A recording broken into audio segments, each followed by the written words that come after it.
Hey, what's going on, everybody? Welcome back to another The Sports Geek video. Today, we are talking day two value players who really should have gone in the first round, especially at the top of our list. We're talking 10 players. I'm here with Dylan. I know you can't see him right now, but you will be able to in a second. Thank you guys for all of the support on the live stream yesterday. 250 views. We just posted our reactions, the best reactions of that live streaming, including the Etienne pick, Waddle pick, which Dylan loved. Several of the other picks Dylan does not like that, but there was a lot of good content there. So make sure you guys go check out that video. It will be at the end of the video, or you can just, you can click the channel and it's the next video. But going on to player number 10 right here, we have Elijah Moore out of Ole Miss. Dylan, I think he's a bit overrated just to start, but what do you like about him kind of as a value player here at 10? I mean, overall, when I've been looking at draft boards and most people, he's been pretty much where I rank him, mid to low second round, and maybe even going a little bit up into the high second round.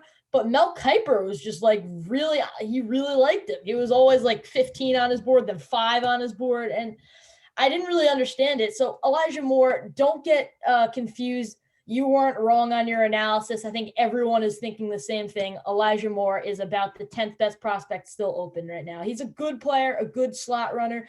He could go in motion a lot as a jet sweep, but he's not going to be your number one receiver that you need. Yeah, I agree. I mean, this guy is just, a very, very talented slot receiver, I think. And I was very heated in the moment with the Tony pick, and I said Tony's the third best slot. I'm going to take that back. I think Elijah Moore is probably the third best slot. We obviously, and Dylan, I think Rondale Moore probably could have this spot now thinking about it, but I think Elijah Moore does give a lot of speed and just talent to offense that needs a pure slot, as you said, kind of gadget player.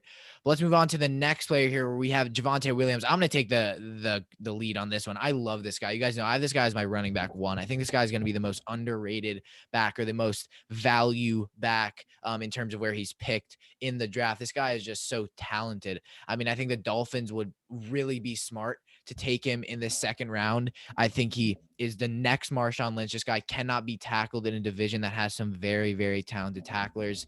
You just saw the Patriots mess up a pick and Mac Jones. You got to keep going. The Dolphins have had a good draft. I know, Dylan, as much as you hate Waddle, I mean, he's a good player. And I think if you add to that offense, as much as I don't think Tua is the guy, give him weapons. I think Javonte Williams adds that receiving back, running back. This guy's a do-it-all guy and really doesn't have much holes if you look at his tape. Yeah.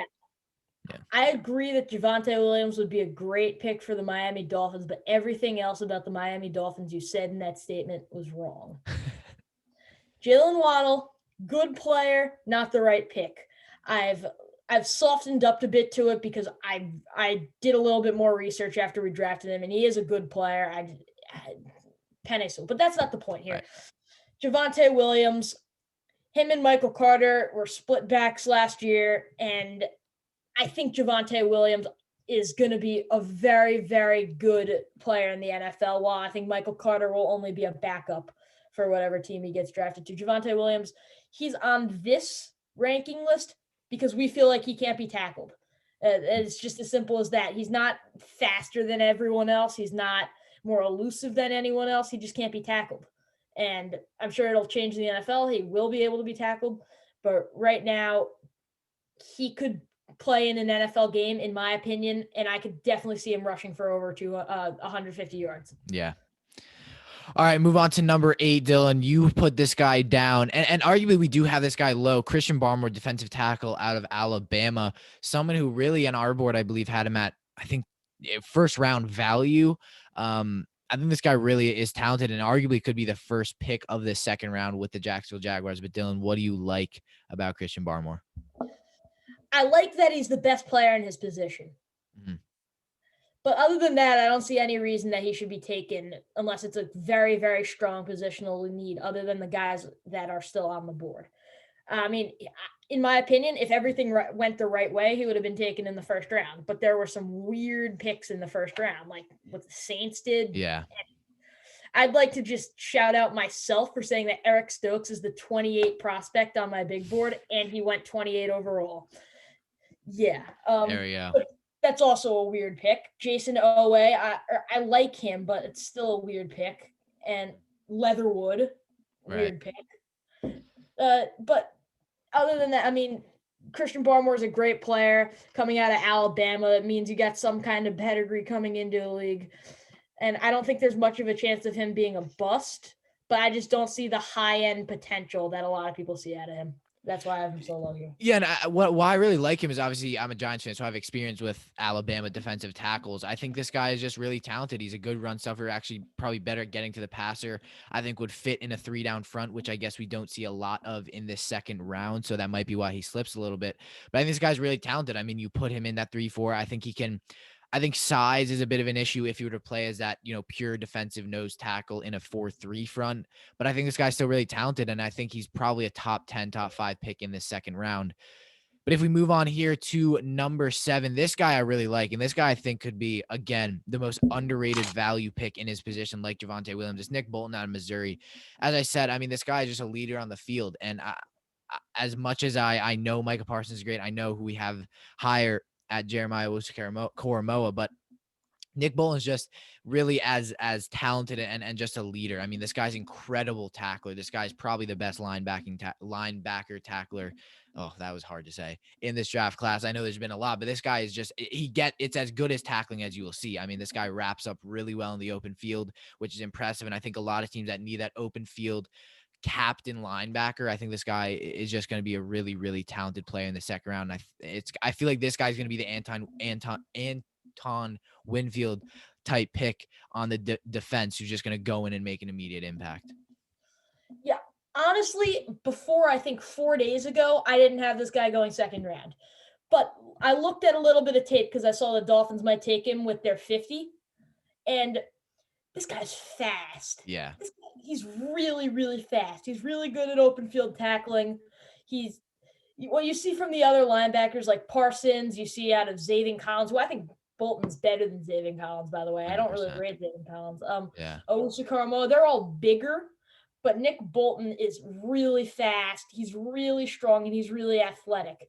And that's what's going to put him over the top. And I haven't seen this type of linebacker in a long time. Just the one he runs the defense, but he's not the big guy. So it's really interesting. Wherever he goes, they're going to have a big piece of their defense. All right, we'll move on to number 6 here, where we have Dylan. I know you love him, maybe because of his name, bit of bias, but Dylan Raduns. How do you say? Is it Raduns? However you do say it. Offensive tackle out of North Dakota, 23-year-old. This guy, as Dylan said, is just an absolute unit of a player, like 6'7".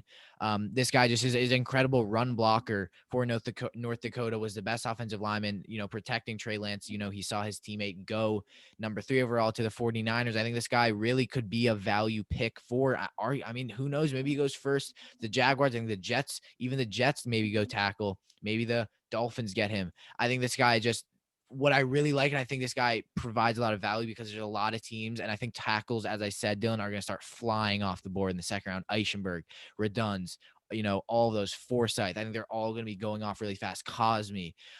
So I think, yeah, somehow Leatherwood's already gone, but Raduns just, the size he has and the length he has in his arms, I think is really going to be useful for an NFL team that's looking for a blindside blocker. Yeah, I really like him, and it's not because of the name. It's because I know how athletic defensive ends in the league are, but I just don't see a way that anyone other than like the top defensive ends in the league can get past him. He's so big, he's fast, he's a good blocker, he's a good blindside blocker. Like, he's a full player, and he hasn't even played an NFL game yet. I think he, out of all the tackles, except for maybe, except for Penei Sewell and maybe Rashawn Slater, he's the most NFL ready, because I just don't see any edge rusher that's not a Pro Bowler or an All-Pro getting by him anytime, because he's just so big. That is a take that I like. All right, moving on. 5, Terrace Marshall, LSU. I think, and what we really, I guess, Dylan, our mock draft, really overhype receivers, because Terrace Marshall would be like a gem in the second round if you were to fall to us. Bateman was like a guy we had going 15, but Bateman fell to 27 with the Ravens, and Marshall was kind of a guy who would be very, good value pick at 27 or even 31 with the Ravens. And obviously that didn't happen. The Ravens went Bateman, then they went Oa out of Penn State. So I think if you are Terrace Marshall, I think he's probably going, I mean, dare I say, I think probably going Jacksonville or Jets. I think that makes the most sense. This guy is just 6'3" and a deep ball and in-air threat, really good at catching it with contact in the air. Kind of that third guy, fourth guy on LSU last year with Joe Burrow, but this guy really showed out this year. I think production, if he can get consistent, like 1,000-yard seasons is definitely a question mark, but this guy is a threat in the red zone, a threat for your quarterback, a big, tall guy who you can target downfield, and I think he's going to be a great receiver. Yeah, for me, first of all, I'd just like to address this. I don't think Jacksonville are going to go receiver just because I think they've addressed their skill positions for the moment. I think they have to go line or defense. Yeah. But Terrace Marshall at the Jets would be a very excellent fit, and I think that is a very good potential pick for them. But I'm not going to go on about who I think he's going to go to. I'm going to go on about how good of a player this guy is. And I don't want to go saying this guy reminds me of Justin Jefferson coming into the rookie year because that's just a bit of an overreach. But I see T. Higgins. Yeah. I see a consistent receiver, a big frame who can be a one. And that's what I see in T. Higgins, and that's what I see from him wherever he goes. So I think wherever he goes, they get an absolute gem. It's just whether or not the ball's thrown to him. All right, top 4. This guy, Tevin Jenkins, offensive tackle, Oklahoma State, the meanest tackle in this class. I think this guy should have went, and again, is like a top 20 pick in my opinion. This guy is a mean blocker, shoves guys to the ground. I think the Bears could have taken him. I think Washington could have taken him. I think the Giants could have taken him. I mean, really, this guy is just fallen. And I think, again, could probably be as me and Dylan were talking about, could probably be the first pick of the second round, just with the talent that he has and the potential he brings to a team. NFL readiness isn't quite there yet, but I think it's, in terms of tackles, you don't really see a lot of raw prospects, at least in this draft. I feel like this guy is still a plug-and-play player as much as it gets. And I think this guy is just really, really talented and will be very, very mean and aggressive at the next level. Yeah, I just like to, again, I'm going to address something. I've seen a lot of analysis on Chuba Hubbard that said his NFL value isn't that high because Tevin Jenkins is blocking for him. So that is just an impressive statement for Tevin Jenkins because I haven't seen that for anyone before. Anyway, Tevin Jenkins, I think, goes first in the second round. Yeah. I would have been incredibly happy seeing him in Miami at 36. And I hope that happens. I think any team that gets him, plug him into the offense in the first week and start him.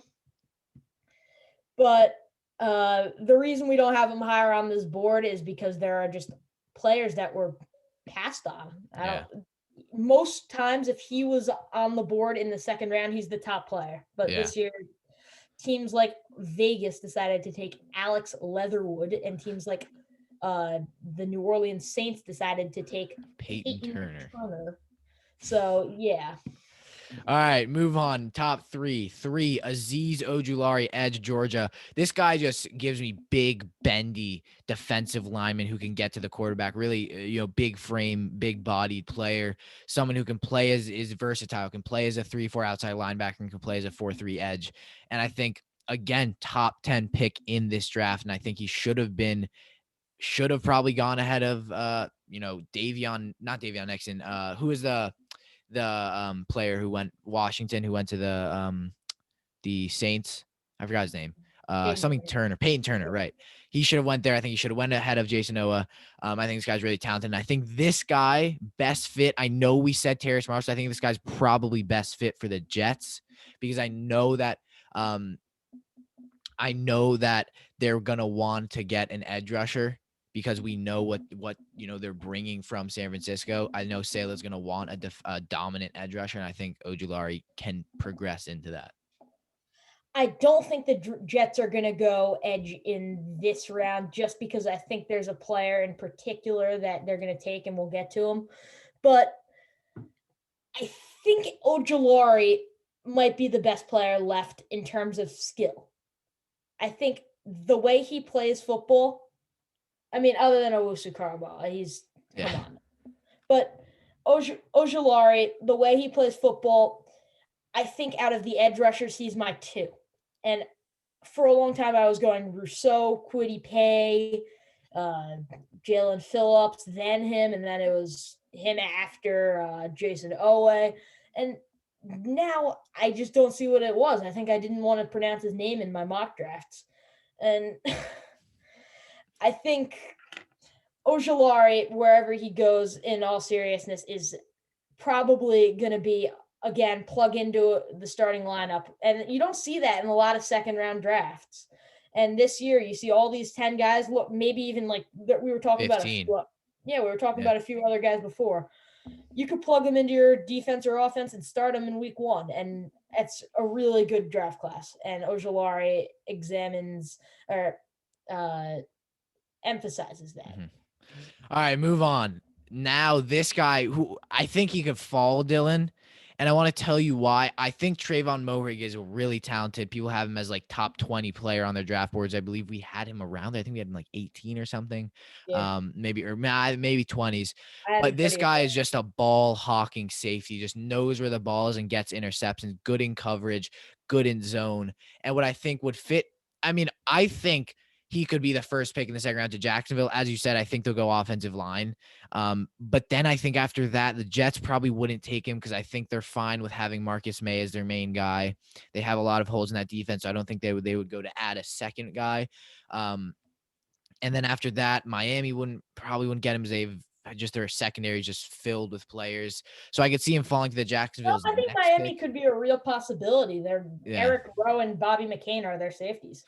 Yeah, I mean, maybe they could, but Trayvon Murray just is the best safety, and I think by quite a bit in this class. So I think a team that gets him is going to get him low, and it's going to be a ton of value. And I'm really interested to see what happens those first 2 picks, and if he's not there, we'll see where he goes. Yeah, definitely. I think Trayvon Moehrig is the best safety in the class, and I think that's almost consensus now. Mhm. And people weren't really. I think the reason he fell out of the first round is because he went to TCU, and I mean, come on, it's not his fault. Like, but anyway, Trayvon Moehrig. You said that the Winfield of the draft is Nick Bolton, and I might just be saying this because he's a safety, but I think he's the Winfield. Ball hawk, hard hitter, interceptions all day, good in coverage. He just reminds me of Winfield, honestly, and I think that's what we're getting from him. All right, number 1, in an embarrassing attempt at not drafting a linebacker. That was a terrible say. I don't know how he's still here, Dylan. To be quite honest with you, I think this guy could be a top 10 selection. I don't know how he has fallen to the second round. I think this guy is going to go on a rampage in the NFL. And I'm just so happy to see this guy be the best linebacker in the class. And people are going to be like, how did we not take him? Washington should have taken him.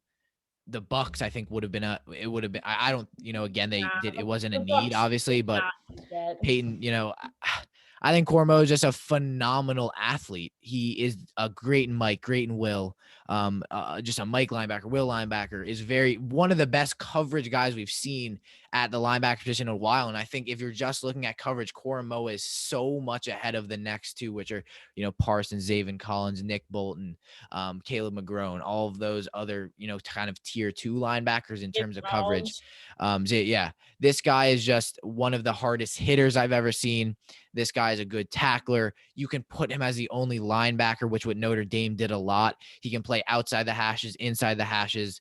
This guy is really, really talented. Could even play as a nickel corner, I think, and a strong safety. Just the versatility and talent this guy has. I don't understand how he's here, but he is. And I think this guy probably won't even be in the first pick. I mean, I don't think Jacksonville will, and the Jets probably won't, because I think linebackers, they are right in, which just shocks me, but I think he'll land. I think he's going to go to the Jets because he's the best player on the board. Yeah. But the fact that he is on the board is truly outstanding. And I'm honestly at a loss for words. I don't know how to describe this. Like, he's Jamin Davis. We like him here. No, not even close. Zaven Collins. I don't like him. I don't like him either. Mm-hmm. I mean, like, I don't want to keep going off on Peyton Turner because he actually might end up being a good player, but not even close. Jason Owe, not even close. I can keep going if you guys want. But, like, versatility was a word you used, and I completely agree with that. He's completely able to play anywhere past linebacker, outside linebacker, nickel corner. I can even see him slotting in as a strong safety at times. And like, it honestly just hurts that he's not taken yet. Yeah. All right. It hurts my brain. It does. It does. It does. All right, guys. Thank you so much for watching the video. Do make sure, obviously not an edited one, but we will be getting so much content. I mean, Dylan, the Buster Boom series is like a week away. That's actually insane. Boys. It's coming, boys. My And brainchild. the year of doing the channel is coming up in like 5 days. So a lot of big things coming, guys. Summer's coming. There's going to be a lot of content. We'll probably take a bit of a break after the draft, but we'll doing grades, all that. As I said, make sure to go check out our best reactions by NFL fans down below. And this was Dylan Challam, Cian McDermott. Thank you guys so much for watching. Make sure to subscribe to the channel, like the video, and let us know what you guys think. Who are your guys' top 10? Who do you guys think is the most valued player in the second round? We won't be going live for the second round unless you guys want us to. Let us know down below, and we will see you in the next one.